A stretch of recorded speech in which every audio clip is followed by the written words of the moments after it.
Hello बच्चों, आप सभी को टैलेंट इंस्टीट्यूट में स्वागत है।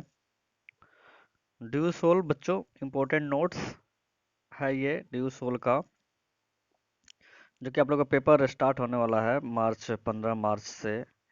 BA program, BA honours third semester second year का है। हिस्ट्री का है ये। क्वेश्चन है, मध्यकालीन समाज में कबीर के योगदान की चर्चा कीजिए। ओके, तो बच्चों आप लोग से ये कहना है कि कोई भी बच्चे अभी तक, जो भी बच्चे अभी तक मतलब चैनल को सब्सक्राइब नहीं किया है, तो प्लीज़ आप लोग चैनल को सब्सक्राइब कर लें, ताकि आप लोगों को आगे तक हेल्प मिल सके। ओके, और बहुत सारा फर्स्ट ईयर के जो बच्चे हैं उनके लिए बहुत सारा जो असाइनमेंट है फर्स्ट ईयर का अपलोडेड है। तो डी यू सोल के प्ले लिस्ट में जाएं और वहाँ से अपना क्वेश्चन को चेक करें, अपना पढ़े। वहाँ पे सारा बहुत सारा है क्वेश्चन, वहाँ पे सब लोग पढ़िए। ओके, और ज़्यादा से ज़्यादा वीडियो को लाइक्स करें और अपने दोस्तों में शेयर करें, जो भी अभी तक अ, इस चैनल के बारे में नहीं जानते हैं। तो चलिए अब देखते हैं इस क्वेश्चन का आंसर। तो बच्चों ये रहा आप लोगों का क्वेश्चन का आंसर। मध्यकालीन समाज में कबीर के योगदान की चर्चा करना है, ठीक है ना। तो कबीर देखिए 1440 से 1510 ईस्वी में कबीर सिकंदर लोदी के समकालीन थे। कबीर किनके समकालीन थे? सिकंदर लोदी के समकालीन थे। उन्होंने अपने गुरु रामानंद के सामाजिक दर्शन का सुनिश्चित रूप दिया। वे हिंदू मुस्लिम एकता के हिमायती थे, ठीक है ना। हिंदू मुस्लिम एकता का तो हिमायती थे। कबीर के ईश्वर निराकार और निर्गुण थे, ठीक है ना। कबीर के जो ईश्वर थे वो क्या थे? निराकार और निर्गुण थे। उन्होंने जात पात, मूर्ति पूजा तथा अवतार सिद्धांत को अस्वीकार कर दिया था, ठीक है ना।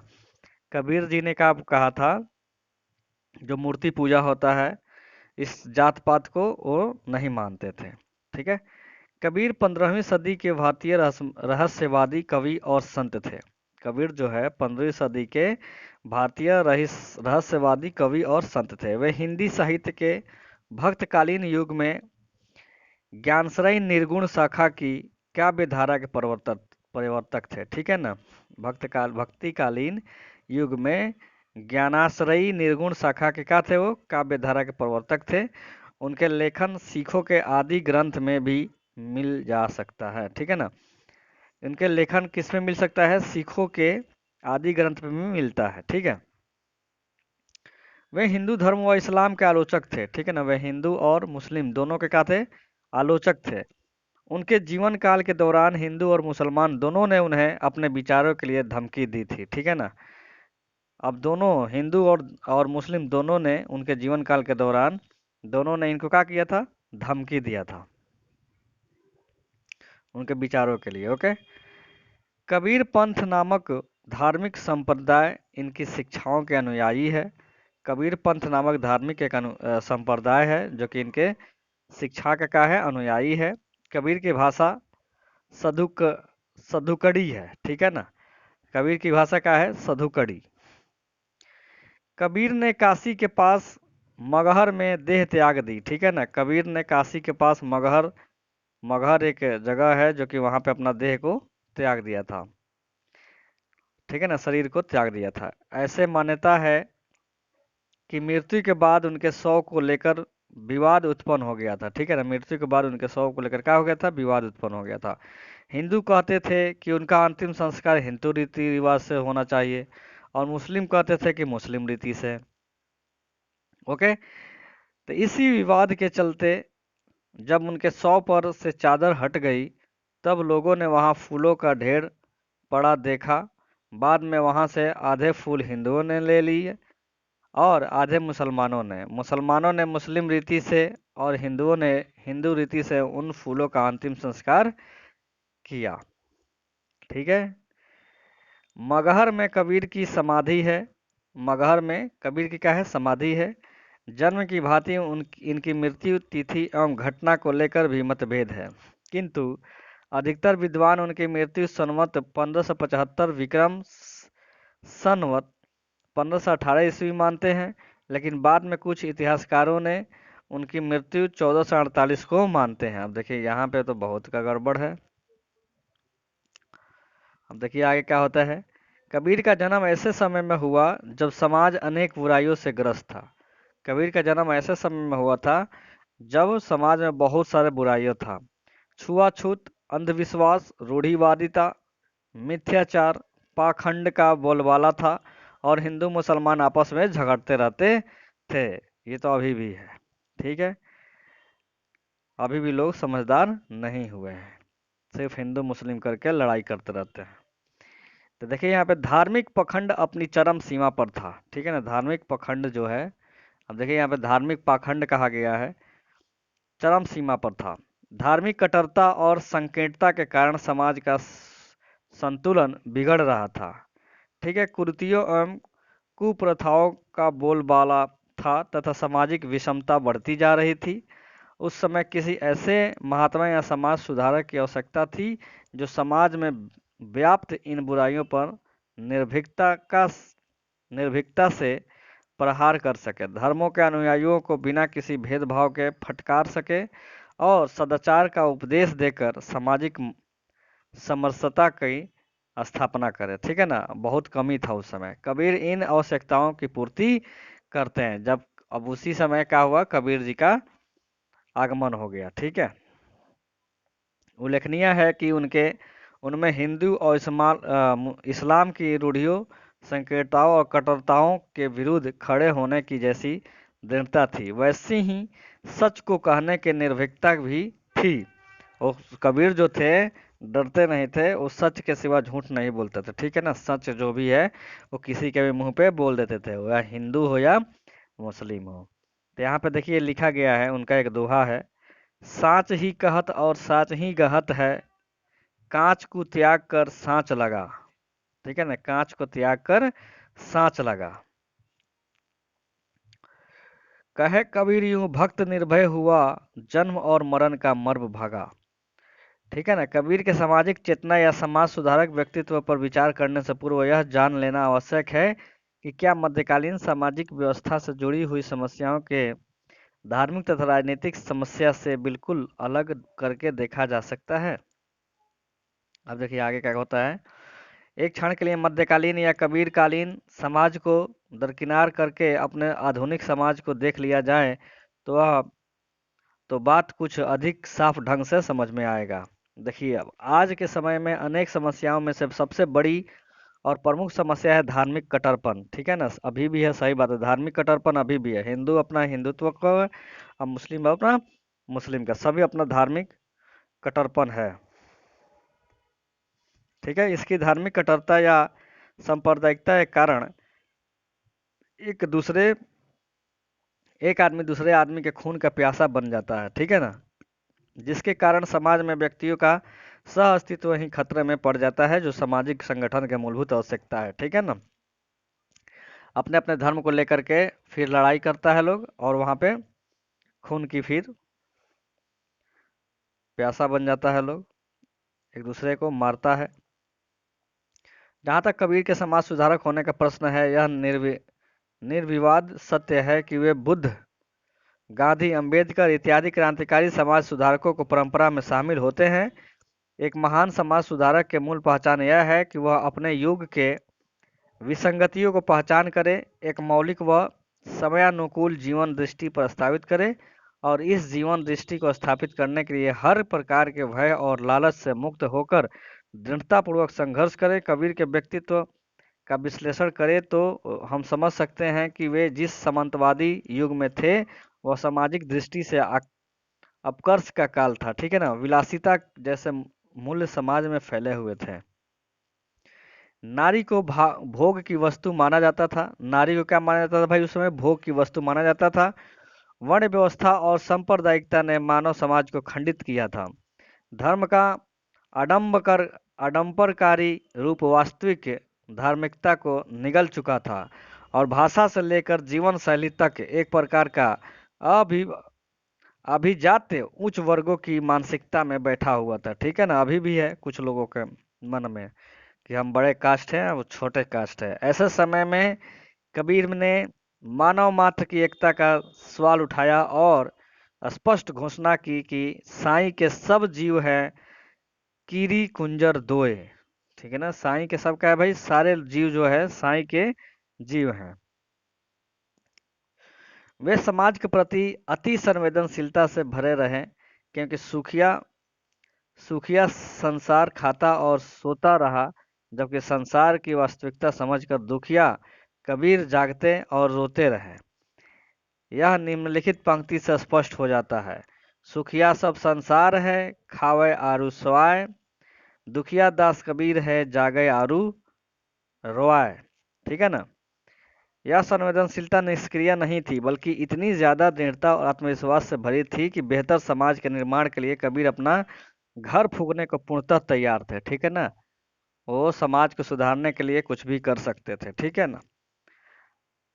हम घर जरा अपना लिया हम घर जरा अपना लिया मुराड़ा हाथ, अब घर जा रहा तासू का, जो चले हमार साथ।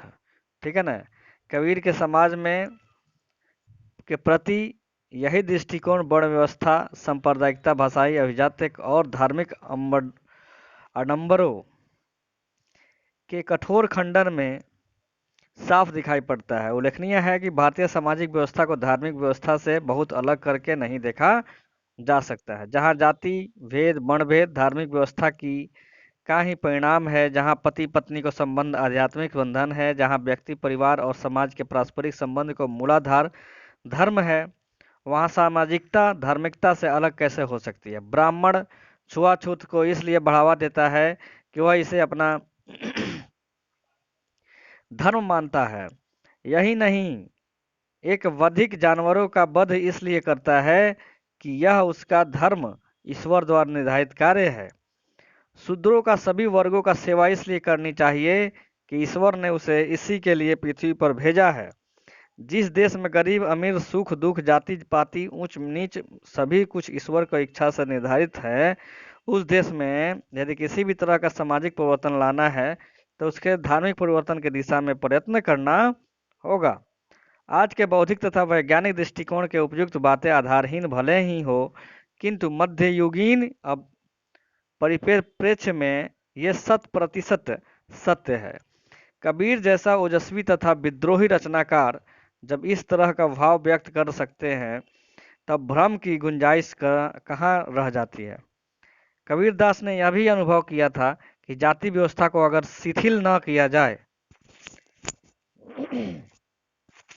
तो धर्म की रक्षा संभव न हो सकेगी। ओके, इसलिए जाति बंधन का परंपरा का करना पड़ेगा, तोड़ने के लिए उन्होंने अभूतपूर्व प्रयत्न किया था। ठीक है ना, बहुत प्रयत्न किया कि छुआछूत जाति पात को खत्म कैसे किया जाए।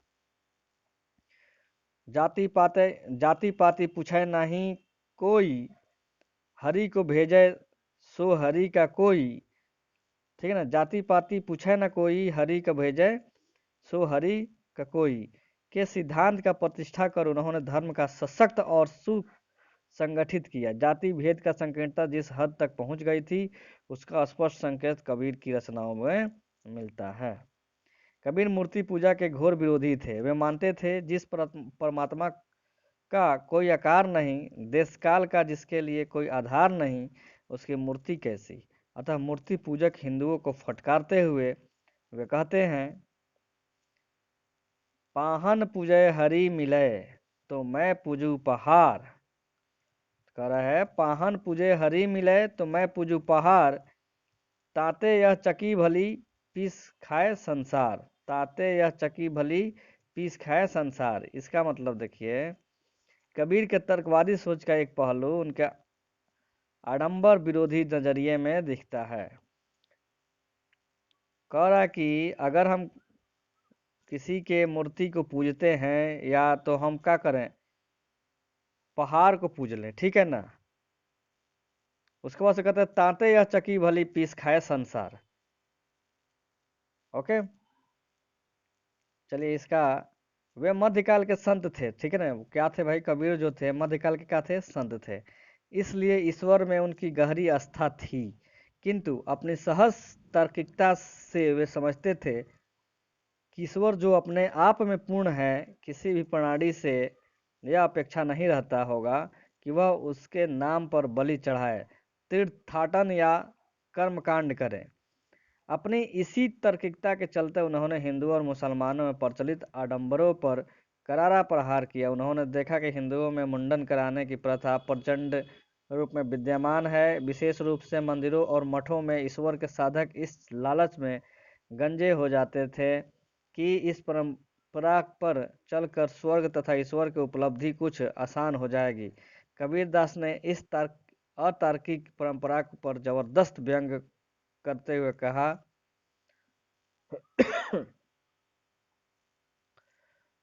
मुंड मुड़ाए हरि मिले, सब कोई ले मुड़ाए, बार बार के मुंडते भेड़ न बैकुंठ जाए। अब देखिए यहाँ पे व्यंग कसते हैं कि मुंड मुड़ाए हरि मिले, सब कोई ले मुड़ाए।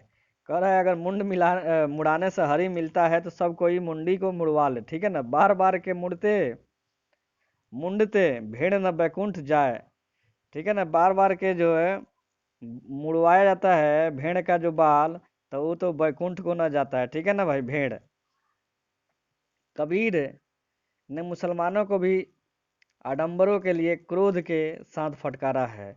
जब उन्होंने मस्जिद के ऊपर चढ़कर मौलवी के अजान करते देखा तो व्यंग करते हुए पूछा कि क्या तुम्हारा खुदा बहरा है जो नीचे से तुम्हारी आवाज नहीं सुन पाता। मौलवी पर व्यंग करते हुए कबीर ने निम्नलिखित प्रसिद्ध कथन कहा, काकर पाथर जोरी कै मस्जिद ले बनाए, ता चढ़ी मूला बांग दे, क्या बहरा हुआ खुदा है। इसका मतलब ऊपर लिखा था, ठीक है ना, कि जब उन्होंने ऊपर चढ़कर मौलवी को अजान करते देखा तो व्यंग करते हुए कहा कि तुम्हारा खुदा बहरा है जो नीचे से तुम्हारी आवाज नहीं सुन पाता। मौलवी पर व्यंग करते हुए ये कहा गया, ठीक है। आज भी हमारे समाज में धार्मिक आडंबर और अंधविश्वास हर जगह मौजूद है, ठीक है ना। इन आडंबरों के रहते हम वैज्ञानिक स्वभाव से युक्त समाज का निर्माण नहीं कर सकते। कबीर का महत्व यह है कि वे हमें आडंबरों और अंधविश्वासों पर तार्किक सवाल खड़े करना सिखाते हैं। ऐसा वैज्ञानिक स्वभाव अगर सभी को हो जाए तो निश्चित तौर पर तमाम रूढ़ियां और अतार्किक प्रथाएं समाप्त हो सकती है। कबीर हमें कुछ अन्य मामलों में भी नैतिक सलाह देते हैं और उनकी अधिकांश नैतिक सलाहें आज भी हमारे काम की है। उदाहरण के लिए एक दोहे में उन्होंने संदेश दिया है जो आज के उपभोक्ताओं समाज के लिए बेहद उपयोगी है। साईं उतना दीजिए जामै कुटुम समाए, मैं भी भूखा न रहूं साधु न भूखा जाए। ठीक है ना, साईं उतना हमको दे दीजिए कि कोई भी कुटुम आए तो वो आराम से अपना खा ले, मैं भी भूखा ना रहूं, और मैं भी भूखा ना रहूं, और जो साधु अगर आता है घर पे तो उसको हम भूखा न जाने दें। ठीक है ना, तो इतना हमको दीजिए। तो यह यहीं पे समाप्त होता है। तो कबीरदास जी का बहुत सारा दोहा है जो कि बहुत अच्छे हैं, ठीक है ना। तो आप लोग इसको पढ़िए और नोट्स बनाइए। कबीरदास पे क्वेश्चन आ सकता है, ठीक है ना। पहले भी पूछा हुआ है इस पे बहुत सारा क्वेश्चन। तो प्लीज़ आप लोग पढ़िए और अपना प्रिपरेशन जारी रखें, ठीक है। तो चलिए फिर मिलते हैं अगले वीडियो में। Okay, thank you so much बच्चों।